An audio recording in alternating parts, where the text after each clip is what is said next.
When I look back on my life, I see a series of challenges, blessings, and lessons. Each moment, whether filled with joy or struggle, has taught me one powerful truth. If you work hard, pray hard, and keep your faith alive, you can manifest the life you've been dreaming of. That's why I'm writing this book, to show you how good things are always coming when you align your efforts with your faith.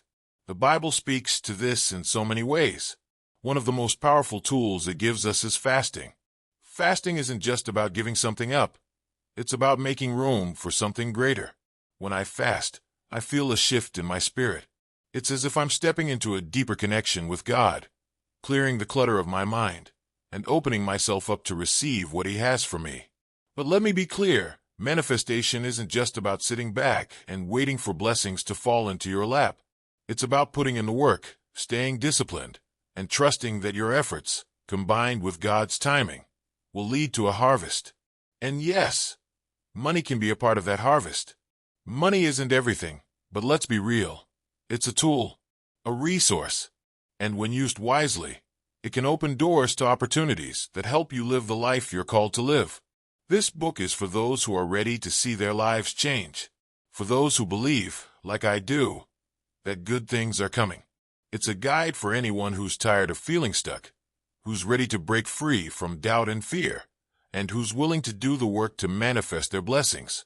One of the first lessons I had to learn was this: change doesn't come without effort. It doesn't matter how much you want something. If you aren't willing to put in the work, it's not going to happen. Faith without works is dead. That's straight out of the Bible, and it's a principle I live by every day. When I was younger, I used to wonder why my prayers weren't being answered the way I thought they should. I'd cry out to God, asking Him to fix my problems, to send me blessings, to make my life better. But I wasn't moving my feet.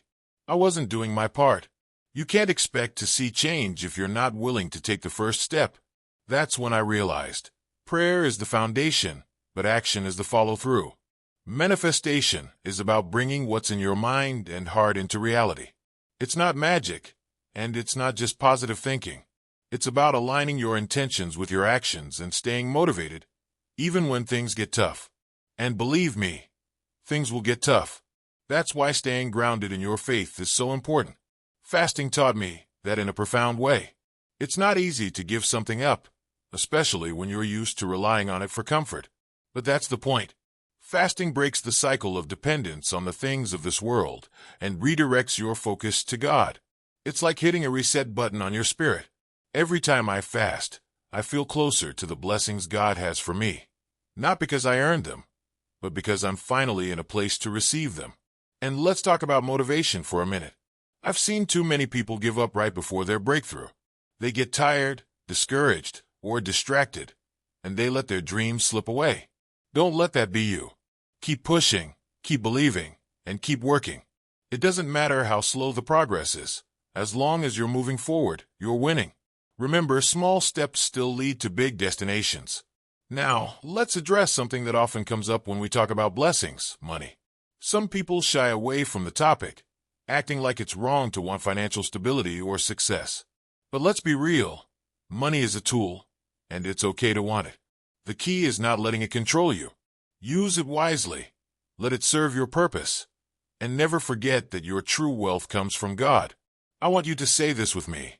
Good things are coming. Say it like you believe it. Say it like you know it's true. Because it is. I've seen it in my own life. And I know it can happen for you too. But you have to be ready to do the work, to stay faithful, and to keep moving forward, even when it feels like nothing is happening. This journey isn't about perfection. It's about progress. It's about trusting God's plan for your life, even when you can't see the whole picture. And most of all, it's about believing that the best is yet to come. Let me tell you a little about my journey. At one point in my life, I decided to start a thrift store. I was excited, motivated, even because creating things, building something from nothing, has always been in me. It's just who I am. I've always believed that if you have an idea and the drive to bring it to life, you should go for it. So, I went for it. The idea came to me during a season when I was reflecting on how to serve my community while also providing for my family. A thrift store felt like the perfect way to do both. I imagined shelves full of affordable clothes, household items, and little treasures that could make someone's day. I envisioned helping families who were struggling and giving back in a way that felt meaningful. I poured everything I had into it: time, energy, money, prayers. I found a location, stocked it with goods, and even got the word out. But things didn't go as planned. Customers were few and far between. The bills piled up, and the store just couldn't sustain itself. Eventually, I had to close the doors. It hurt. I won't lie to you. It felt like failure. I questioned myself, my decisions, and even God. Why would He let me pour so much into something just to see it fall apart? But as I sat with those feelings, I began to understand something powerful. Failure isn't the end. It's a lesson. It's a stepping stone. That thrift store taught me resilience. It reminded me that my worth isn't tied to whether or not something works out. It showed me that my gift isn't in running a store. It's in creating. And creating will always be a part of who I am. Looking back, I see that the store wasn't really about success or failure. It was about discovering what's in me and trusting God's process. It taught me to keep going, to try again, and to never let a setback define me. So, if you've ever tried something and it didn't work out, let me tell you this. You are not your failures. You are the effort, the vision, and the courage it took to try in the first place. Keep creating. Keep building. Because every step, even the ones that feel like missteps, is part of your journey. I'm still creating. It's in my DNA. And I know good things are coming. Not just for me, but for you too. After the thrift store closed, I had a choice to make. I could either let the experience break me, or I could use it to build something better. And let me tell you, I chose to build. I chose to believe that every experience, even the ones that don't go the way we hope, serves a purpose. I chose to see the store not as a failure, but as preparation for something greater. You see, when you have a creator's heart, you can't stop creating. It's in your soul. Even when one door closes, you're already looking for the next one to open. That's what happened to me.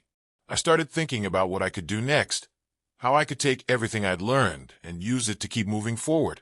One of the most important lessons I learned was the power of resilience. Life will knock you down. It's a guarantee. But the real question is, will you get back up? The Bible says, a righteous man falls 7 times and rises again. Proverbs 24 verse 16.